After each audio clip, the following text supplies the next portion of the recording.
बात M factor की। गुजरात में चुनावी गर्जना अपने चरम पर पहुंच गई है। गुजरात में आज प्रधानमंत्री नरेंद्र मोदी ने कांग्रेस पर कड़ा प्रहार किया, तो वहीं कांग्रेस नेता राहुल गांधी ने भी आज गुजरात में अपनी पहली चुनावी रैली को संबोधित किया। गुजरात का मतदाता सबको गौर से सुन रहा है, वो अपनी कसौटी पर सबको तोल रहा है और इन्हीं मतदाताओं में गुजराती मुसलमान भी है, जिनके रुख पर सभी पार्टियों की निगाहें हैं। लेकिन इस बार गुजरात के मुस्लिम वोटर के मन में क्या है, इसी पर आज एम फैक्टर का ये एपिसोड देखिए सीधे डायमंड सिटी सूरत से।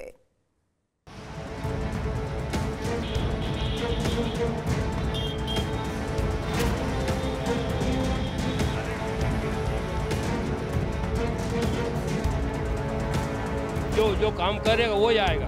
वही आएगा। ये तय है कि जो काम करेगा वही आएगा। हाँ। और मोदी जी तो वन मैन शो है। सिर्फ गुजरात के लिए नहीं, सिर्फ इंडिया के लिए नहीं, आप बाहर मुल्कों में भी उनका नाम है। अभी आप यहाँ पासी में चौक बाजार एरिया में जाके देख सकते हो, मेट्रो का काम बहुत जोर शोर में चालू है। काम अच्छा हो रहा है। लग रहा है अब मेगा सिटी बन रही है, मेट्रो ट्रेन बन रही है, सब विकास हो रहा है। पर महंगाई ज्यादा बढ़ गई है, महंगा है तो क्या करेगा। कारोबार पे भी असर है। हाँ, सब जगह पे असर है। गुजरात का ये वो शहर है जो कई सदियों तक कारोबारी और सियासी हलचलों का केंद्र बना रहा। ये शहर है सूरत। गुजरात की इस ऐतिहासिक नगरी को सिल्क सिटी और डायमंड सिटी के नाम से भी जाना जाता है। 400 साल पहले मुगल बादशाह जहांगीर ने इसी शहर में पहली बार ईस्ट इंडिया कंपनी को कारखाना खोलने की इजाजत दी थी। गुजरात में छिड़े सियासी संग्राम के बीच उसी शहर की चुनावी नब्ज टटोलने हम सूरत पहुंचे। सूरत यानी गुजरात का वो शहर जो अपने कारोबार के लिए, व्यापार के लिए जाना जाता है। तो गुजरात की जनता को बहुत ही समझ है कारोबार की, व्यापार की, नफे नुकसान की। लेकिन चुनाव में इस बार जो चुनावी वादे हैं नेताओं की तरफ से, जो उनको भरोसा दिलाया जा रहा है, क्या जनता उनको सही से परख पाएगी? ये बहुत बड़ा सवाल है।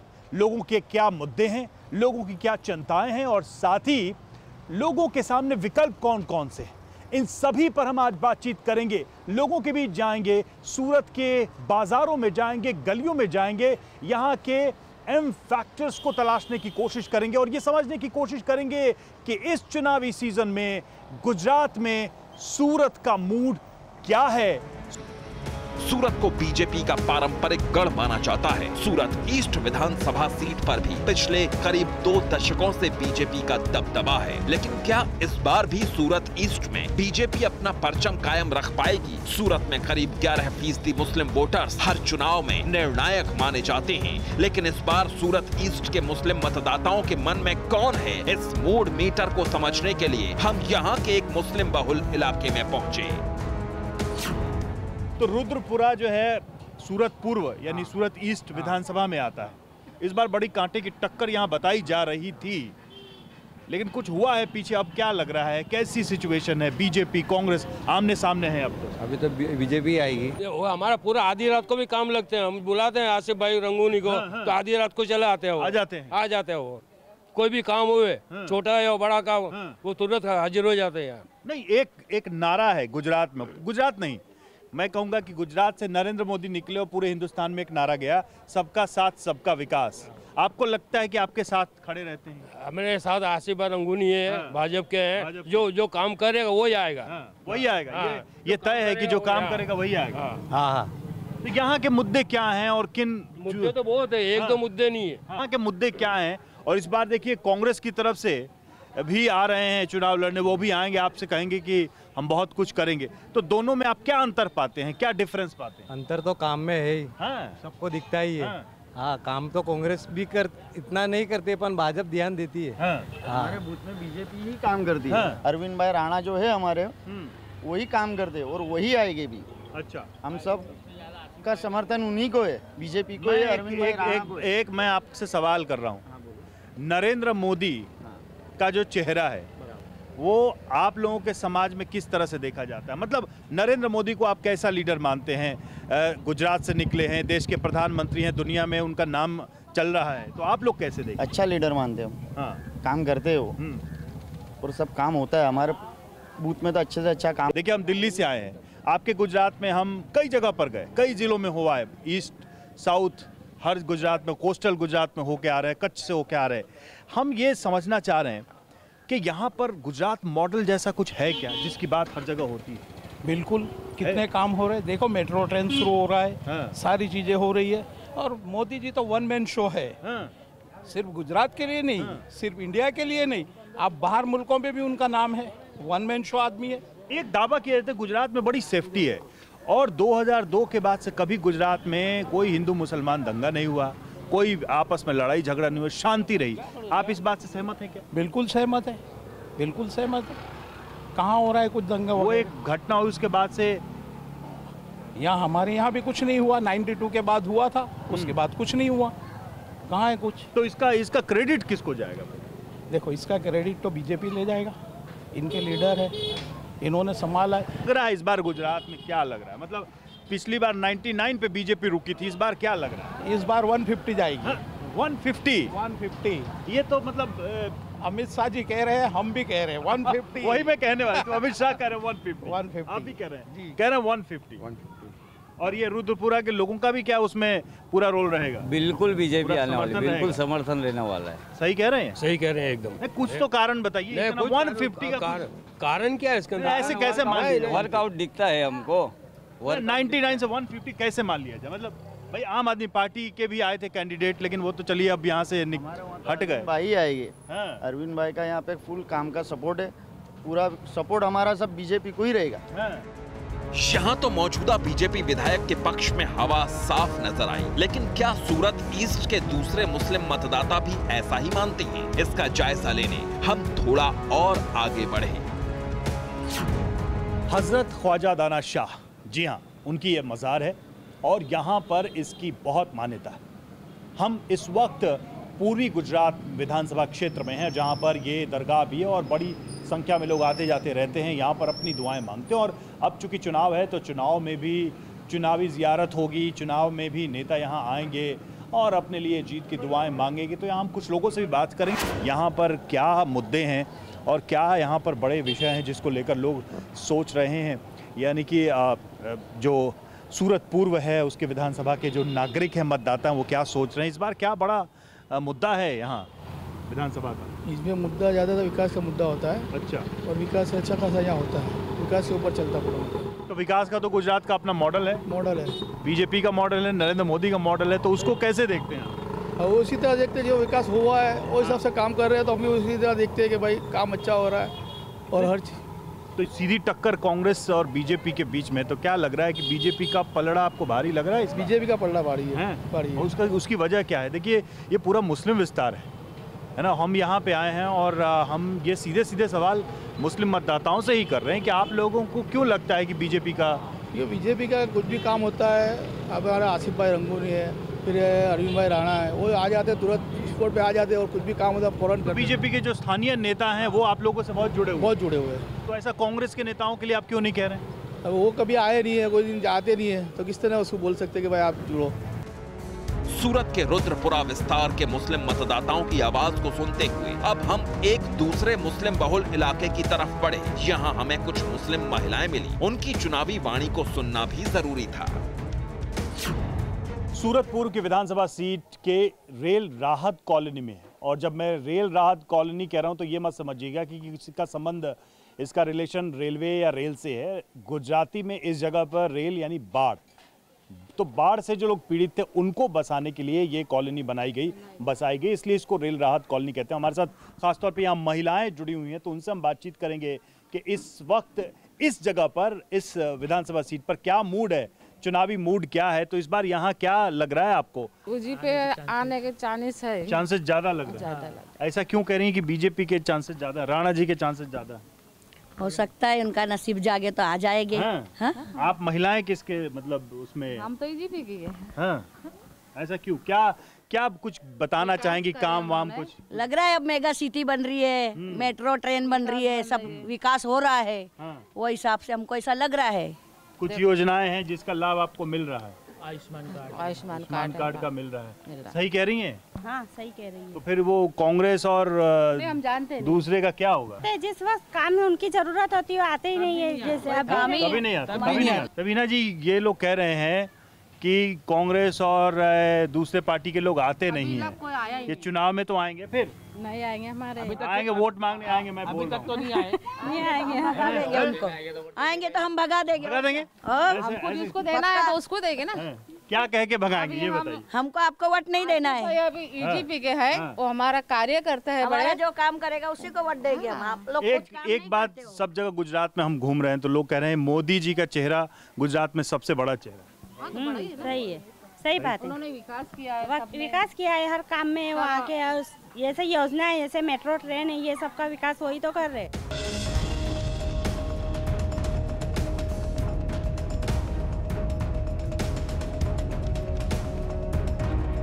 गुजरात की जो डायमंड सिटी है उसकी चमक कैसी है, उसका सियासी वजन कितना है, इसे आपने सूरत के मुस्लिम इलाकों में उन लोगों से सुना जो 2.5 दशकों से गुजरात की चुनावी हवाओं को देख रहे हैं,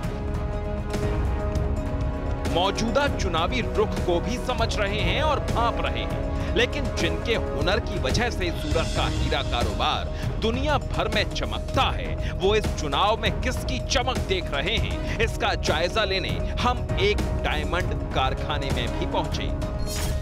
सूरत के व्यापार की सबसे ज्यादा चमक उसके हीरे की वजह से है और इसे डायमंड सिटी भी कहा जाता है। हम जहां इस वक्त मौजूद हैं वहां हीरे का ही काम होता है, लेकिन इतना आसान भी नहीं है हीरे को आपके तक पहुंचाना, यानी कि आपकी अंगूठी या आपके जेवरात तक पहुंचाना इतना आसान काम नहीं है, लंबी प्रक्रिया है, पूरा प्रोसेस। और इस वक्त जहां पर हम मौजूद हैं हमें ये जानकारी दी गई है कि यहां पर हीरे की सॉर्टिंग का काम होता है, यानी कि एक तरीके से छांटने का काम होता है। हम यहाँ पर जो लोग मौजूद हैं हम उन्हीं से पूछ लेंगे।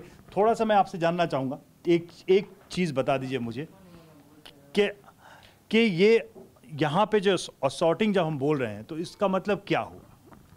इसका मतलब ये है कि कच्चे हीरे का असॉर्ट होता है, उसमें से अच्छा या बुरा उसके सब नंबर पड़ते हैं। अच्छे हीरे का नंबर पढ़ के उसका हीरो को नंबर दिया जाता है। नंबर दिया जाता है। चुनाव के लिए निकले हैं तो यहाँ पर हम चूँकि सूरत में हैं और सूरत जो है डायमंड सिटी कहा जाता है, तो हीरे कारोबार से जुड़े हुए लोगों के लिए चुनाव में इस बार क्या मुद्दा है?